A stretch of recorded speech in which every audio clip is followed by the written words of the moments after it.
जो आपकी मतलब आपको बच्चे थे आप तो माता पूरा नग्न अवस्था में आपको देखती थी, दवा लगाती थी, आपको आपकी केयर करती थी, तेल लगाती थी। और यदि अब पत्नी आने के बाद कोई तकलीफ हो जाए तो अम्मा जी नहीं कर पाएंगी, लेकिन पत्नी जरूर करेगी महाराज।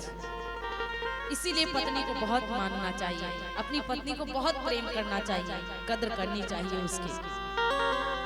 और क्योंकि भाई गुस्सा हो चाहे नाराज हो जो कुछ हो, आप अपना कर्तव्य जरूर करिए। और जो अपने कर्तव्य से हटे हैं वो अच्छे इंसान नहीं है। अपना कर्तव्य करिए। और पत्नी को भी चाहिए, ऐसा नहीं कि पति ही प्यार करें और पत्नी हरदम गुर्र गुर्र करती रहे, वो हरदम चाक चाक चाक लड़ाई करती रहे। पत्नी को भी प्रेम, अगर पति एक बार नाराज भी हो जाए ना तो तुमको 4 बार मना लेना चाहिए। लेकिन आजकल पति कितना मनाते हैं उल्टा पत्नियों को। मनाना पतियों को भी मनाना चाहिए, लेकिन ज्यादातर पत्नियों को भी मनाना चाहिए। पति देवता जिस दिन गुस्सा हो उस दिन ज्यादा बात ना करो पति देवता से, लेकिन चरण जरूर दबाए दो। पति देवता कहेंगे हटो, पैर नहीं दुख रहे हैं, तुम कहते हो हम जानते हैं आज इसीलिए गुस्सा हो क्योंकि तुम्हारा मूड अपसेट, तुम्हारे चरण दुख रहे हैं, तब चरण दबा दो। पति देवता की गुस्सा शांत हो जाएगी। सुबह जगेंगे ना तो यही कहेंगे देवी जी के ऊपर गुस्सा क्यों, देवी जी चरण दबा रही थी। फिर अपने आप ही सुबह 500 वाली साड़ी 1000 रुपया वाली बिना कहे ले आएंगे। बोले व्यास भगवान की रुक्मिणी माता बहुत प्रेम करती हैं। और एक बार जब रुक्मिणी मैया जी गरम गरम दूध दे रही थी कन्हैया जी को, चीनी डाल करके दूध दिया, भगवान गरम गरम ही पी गए। और जैसे पिए तुरंत मुख से निकला हाय राधे। अब पत्नियन के सामने अपनी प्रेमिका का नाम निकल आए तो बड़ी आफत है महाराज। लेकिन हाँ ऐसी प्रेमिका आजकल वाली ठीक नहीं है सिस्टम। वो राधिका जी थी, वो कृष्ण जी थे भैया, उनका वो बचपन का प्रेम था। और इतना पवित्र प्रेम, आजकल पवित्र प्रेम कोई कौन करता।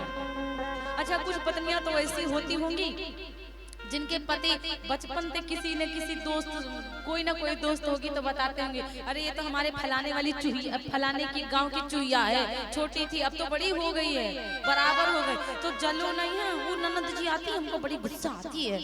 मतलब गलत बात है। हर समय शंका नहीं करना चाहिए पति के ऊपर कि पति देवता के ऊपर हरदम संदेह ही करते रहो। कोई साली जी को भी देख रहे हैं तब वो जल रही है महारानी, ये गलत बात है भाई। भगवान कन्हैया की सराह तो हमने कहा ना, कन्हैया जी जो करके गए वो कर कोई नहीं सकता। अब भगवान कन्हैया जी 16,108 पटरानियां तो 16,108 स्वरूप भी भगवान ले लेते हैं। और ऐसा नहीं कि 16,000 पटरानियां ले आए, 16,100 कन्याओं से विवाह किया तो बातों करना बंद कर दिया, ऐसा नहीं है। बात भगवान कन्हैया हर रूप में आके सबसे करते हैं, सबके पास एक रूप लेके आते हैं, सबसे बातें करते हैं, सबकी तकलीफें पूछते हैं और सबका अपना कर्तव्य भगवान कन्हैया निभाते हैं। कर्तव्य से बाहर नहीं भगवान, सारी पत्नियों से पूछते हैं सब लोग ठीक है ना, किसी को तकलीफ तो नहीं, वरना सबके पिताजी यही कहेंगे कि हमारी बेटिया को कोई सुख नहीं है। भगवान पत्नियों को बहुत मानते हैं। नारद जी ने तो एक बार परीक्षा भी लिया महाराज। नारद जी ने परीक्षा ये लिया कि बताओ भगवान कन्हैया इतनी पत्नियां रखे हैं, किसके किसके पास बैठते होंगे। नारद जी जहाँ जाए वहाँ कहीं भगवान कन्हैया बतिया रहे हैं, कहीं भगवान कन्हैया पंखा जल रहे हैं, कहीं भगवान कन्हैया दूध पी रहे हैं, कहीं भगवान कन्हैया कुछ खेल रहे हैं, कहीं भगवान कन्हैया अपनी पत्नियों से हंस हंस के खेल रहे हैं। नारद जी का दिमाग खराब, कई कृष्ण है कई पत्नी है इनकी। भगवान कन्हैया की लीला अपरंपार, उनके जैसा कोई कर नहीं सकता। कहने वाले तो बहुत कहते हैं अरे हम कर लेंगे, अरे कन्हैया जी करते थे, उनके जैसा कोई बन नहीं सकता आज के जमाने में। भगवान कन्हैया के जैसा कोई बन भी नहीं सकता महाराज। अब रुक्मिणी मैया जी और सत्यभामा, मित्रवृंदा, कालिंदी माता, सत्या, कितनी पत्नियां जो 8 पत्नियां बैठी थी, सबके सब कह रही हैं एक अच्छी बात समझ नहीं आई।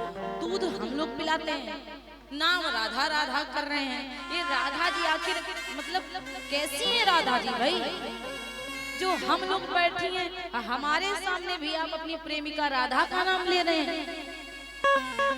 तो जब ये बात हुई तो कहा कि राधा देखना चाहती हो, राधा को आप सब, राधा जी को आप सब देखना चाहती हो, दर्शन करना चाहती हो।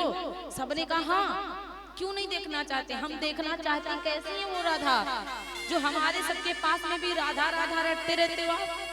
भगवान कन्हैया ने कहा तो ठीक है, आप बरसाना चली जाओ, सब लोग बरसाना चली जाओ, जाओ दर्शन करके राधा जी के आओ। सारी रानियां उनकी तैयार हुई, भगवान व्यवस्था करवा दिए और सारी रानियां बरसाना जा रही हैं राधा रानी जी के दर्शन पाने के लिए।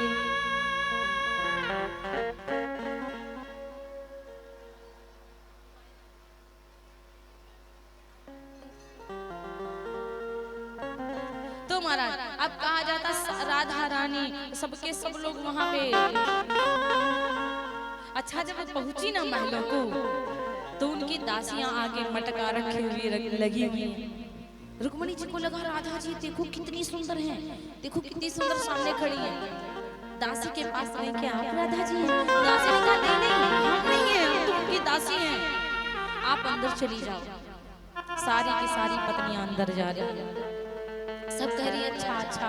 वो देखो राधा रानी जी खड़ी हैं। अब उनके पास गई तो उन गोपियों ने कहा नहीं नहीं हम राधा रानी नहीं हैं, हम तो उनकी सखियां हैं, आगे आप जाओ। फिर अंदर गई, फिर दो सखियां मिली, फिर कहा अच्छा ये उनसे भी ज्यादा सुंदर, उनसे भी अगर उंगली रख दो ना तो पूरा लाल लाल हो जाए, इतनी सुंदर महाराज। अब भैया आगे बढ़ी तो कहने लगे अच्छा अच्छा ये राधा जी। बोले ये राधा जी नहीं, राधा जी तो झूला पे बैठी, झूला पे।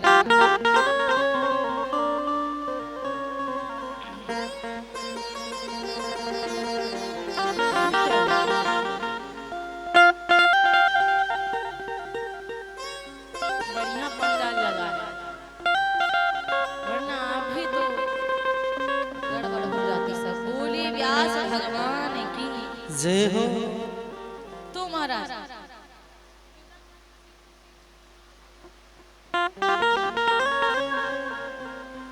अब बताए क्या हुआ महाराज?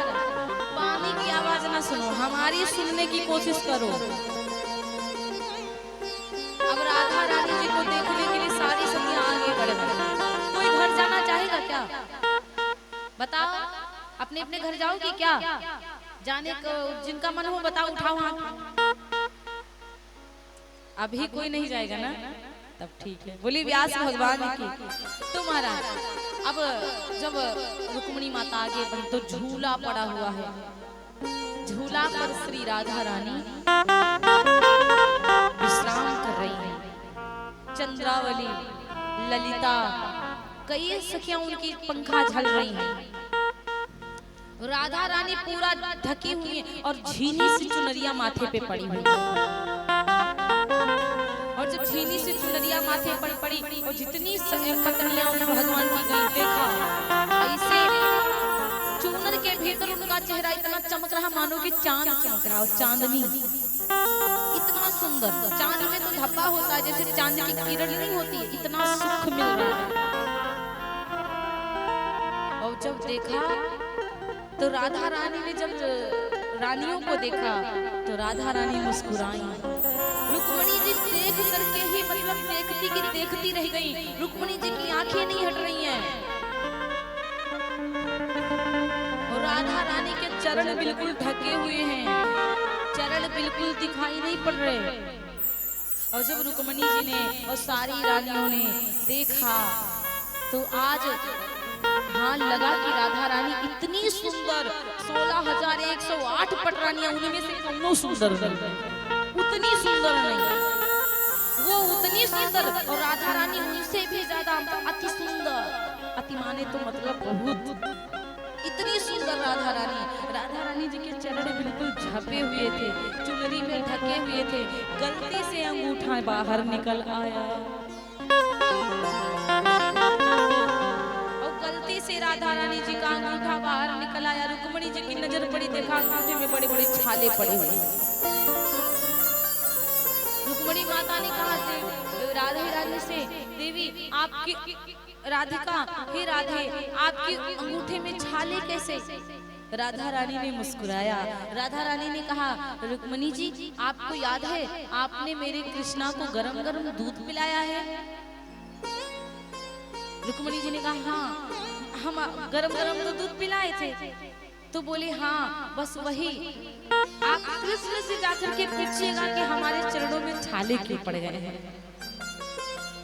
रुक्मिणी जी सारी सखियां मिल करके आई, रुक्मिणी माता सारी पत्नियां मिलकर भगवान के पास आई। आज रास्ते रास्ते सोचते आ रही हैं कि प्रश्न करूंगी जाकर कि छाले क्यों पड़े, छाले क्यों पड़े।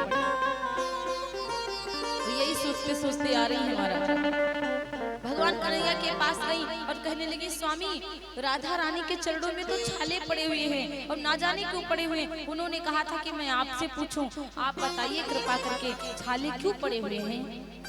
भगवान ने कहा, इतना राधा से मैं प्रेम करता हूँ, इतना मैं राधा के चेहरे से नहीं राधा के चरणों से प्रेम करता हूँ और राधा के चरण हमारे सीने में बसते हैं।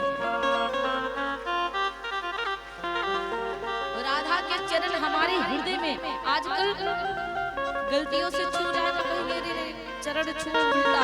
प्रेम जो करता है तो पत्नी की बात अलग है, लेकिन जिससे आप हृदय से प्रेम करते उसकी बात बिल्कुल अलग है।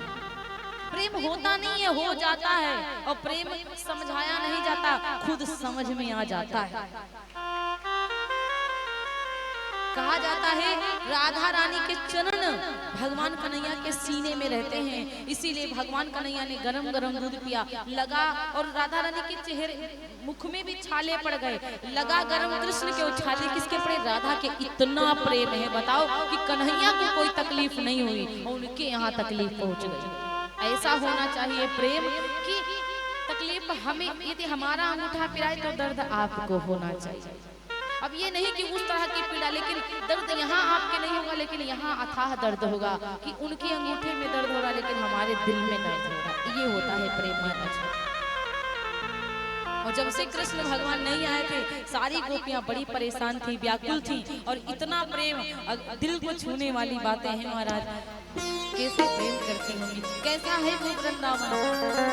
सारी गोपियां उसमें बहुत रोती थी। आइए हम आपको एक भजन सुनाते हैं। मेरे